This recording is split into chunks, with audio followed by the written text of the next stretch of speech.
So the Pixel 3 XL just got announced slash released.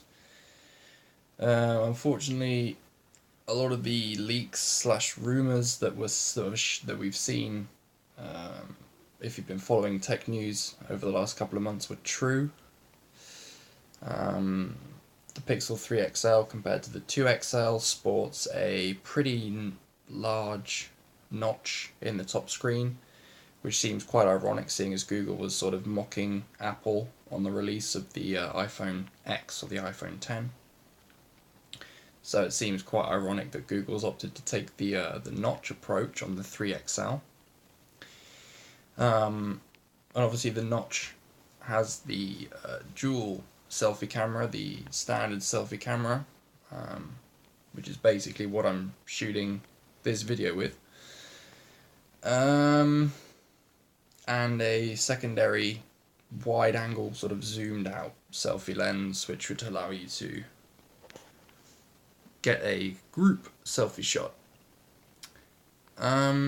Honestly, I've seen a lot of people in the comments of the Google videos and the live stream commenting on how the notch makes the phone ugly, how it's going to put them off buying it, etc, etc, how, you know, the Pixel 2 XL had a better design, especially seeing as the 3 XL still has a pretty large chin on the bottom, and then the notch.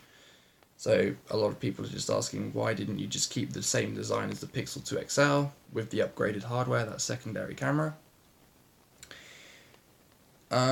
Secondly, yeah, I mean, I have to admit I'm a bit of a Google fanboy. I've got the Pixel 2 XL, I've got a Chromecast Audio, Google Home, I've had a Google Home Mini.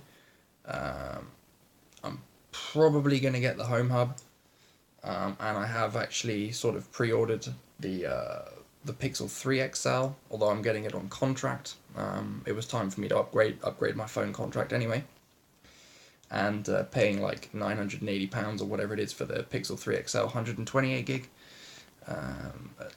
Yeah, I can't afford that. It was bad enough me buying this handset, the Pixel 2 XL handset, at like £600. It was an open box, brand new but open box on eBay. £600. It's better than paying £900, which is what the Pixel 2 XL was as well, with 128 gig. Now, in terms of the other hardware changes in the Pixel 3 XL, I believe the battery is ever so slightly larger, or around the same as the Pixel 2 XL. The rear camera is the same. The fingerprint scanner looks to be the same. There's not really that many hardware changes. We're going up to a Snapdragon 845, I believe, whereas the Pixel 2 XL had the 835. So it's a bit more power efficient. You've got the AI processor built into that Snapdragon 845 as well. Still sticking with the 4 gig of RAM.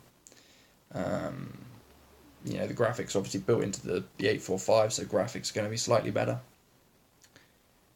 Apart from that, there is talk, of course, of the was it the Triton? I think it's called Titan or Triton. Protection encryption chip. That's sort of what's worrying me the most about the phone.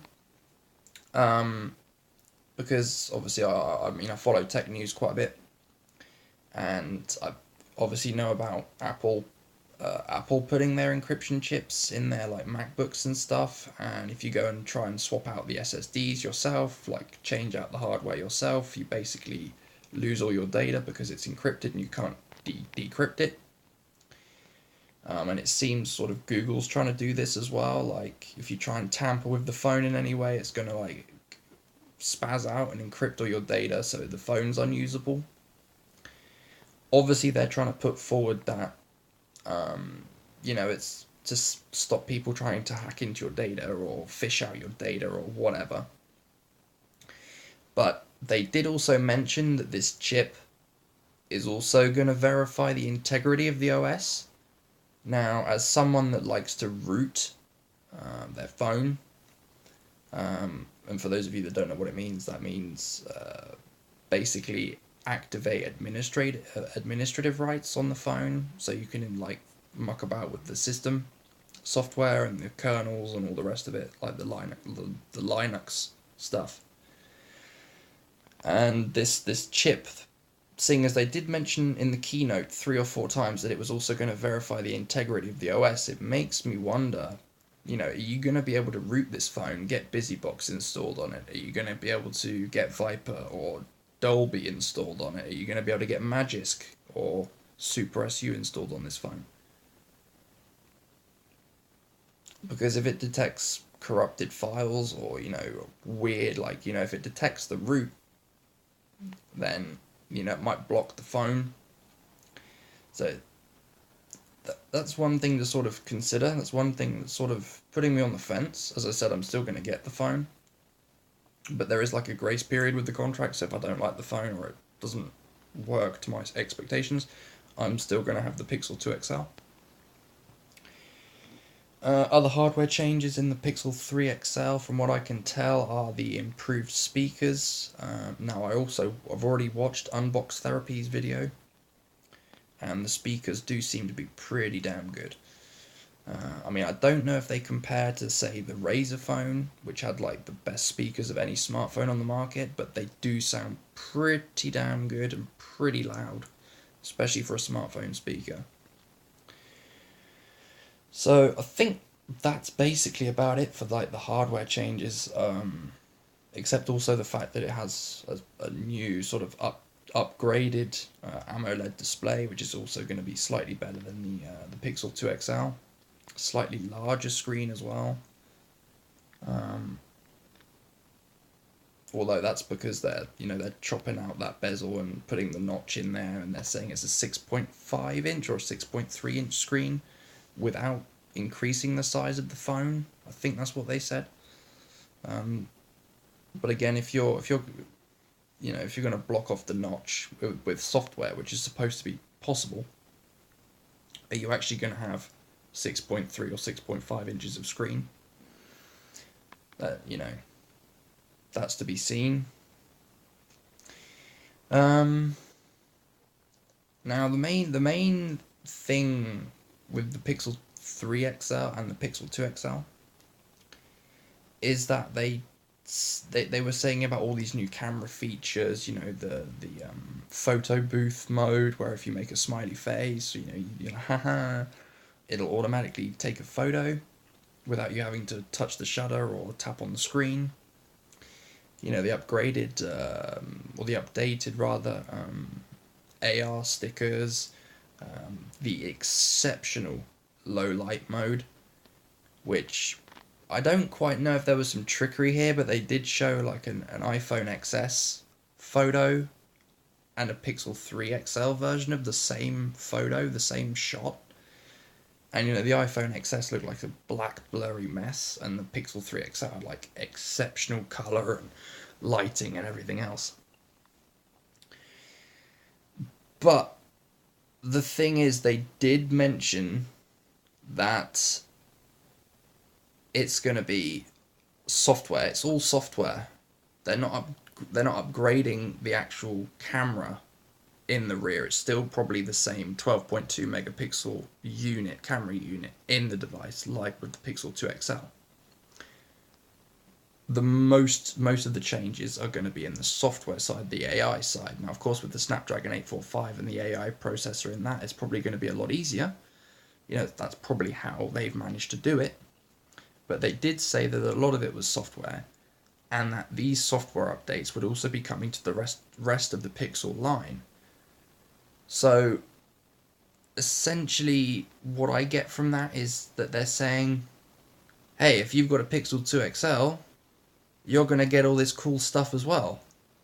So, in that sense, why would you buy a Pixel 3 XL? Why would you? As I said, I know I'm upgrading, whatever, that's my choice. Mainly from a monetary perspective, because I could probably flog this Pixel 2 XL. It's in perfect condition. I could probably get £400 for it, which basically pays for like the first 10 months of my contract with the Pixel 3 XL. And then of course I've got the choice of upgrading next year or the year after or whatever. So And I've only just been able to upgrade my phone contract, so yeah, it works in my perspective. Works for me. But again, they were saying during the keynote that all of these software updates, like for, Android 9.0 Pie, or probably Android 9.1 by that time, and all this camera software and all this facial recognition or whatever the hell it was else, is all going to be coming to the rest of the Pixel lineup. So if the camera sensor's the same, like, apart from group selfie mode, you're going to be able to do all of that on the Pixel 2 XL. So what I'm trying to get at is there really any point in upgrading to the Pixel 3 XL? There's still no headphone jack. The Pixel 2 XL doesn't have one. The Pixel 3 XL doesn't have one. It's still USB-C. Both same for both of the phones. Does it have upgraded storage? Upgradable storage? That we don't know. No one's mentioned that as far as I'm aware. Because the Pixel 2 XL, it had the 128 gig and that was it. You couldn't add an SD card in there. I don't know if that's the same with the Pixel 3. Probably. Can you still squeeze the phone to activate Google Assistant? Yes. So, really, if you want to get the Pixel 3 XL, what are you getting? Slightly better screen, better speakers, and that second selfie camera. And of course that encryption chip. But as I've said, if you're going to go for like the developer route, unlocking root, etc, etc, etc, is that going to screw you over? Needs to be seen. I expect someone's probably going to crack it at some point. Every DRM encryption whatever gets cracked at some point. So all in all, as much as I am a Google fanboy, the Pixel 3 XL was, although I'm hyped about it, it's still an incredibly disappointing piece of hardware. Because there's nothing really new. I mean, I was hyped to hell watching the actual keynote and them show off all these camera things, and then when they said, oh, it's going to be rolled out up, in December, late November, early December for the rest of the Pixel lineup, it makes you think, well, what's the point of having this new phone? Slightly better screen, that second camera. I mean, fair enough. If some of these software upgrades are only like locked to the Pixel 3 XL, let's say like Playground and Photo Booth are going to come to Pixel 2 XL, and then the low light mode and the facial like recognition and that like motion tracking and the rest of that sort of stuff only comes to the Pixel 3 XL, yes, it would probably be worth picking up the Pixel 3 XL. But as it is, yeah. I mean, it also depends if wireless charging is mega important to you, because if not, then yeah, I'm sort of going in circles here, but I'm trying to find ways to say that the Pixel 3 XL is a really good phone and that it's worth picking it up at some point. But at the moment, when I'm logically thinking about it, if everything is coming to the rest of the Pixels, the old Pixels, there's nothing new enough. There's nothing new enough in the Pixel 3 XL to warrant.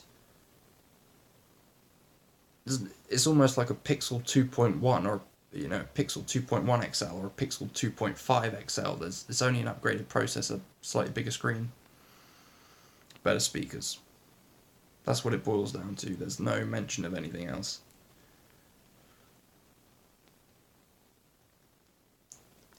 So, in that case, it might be worth keeping on to your Pixel 2 XL and then maybe picking up the Pixel Slate or picking up the Google Home Hub if you're into sort of smart home stuff. Again, like I've said, I've sort of got, my Google Home over there, got a Chromecast audio. Yeah. If you're into like smart stuff, get the Google Home Hub. You save yourself like $600-700 or £600-700, and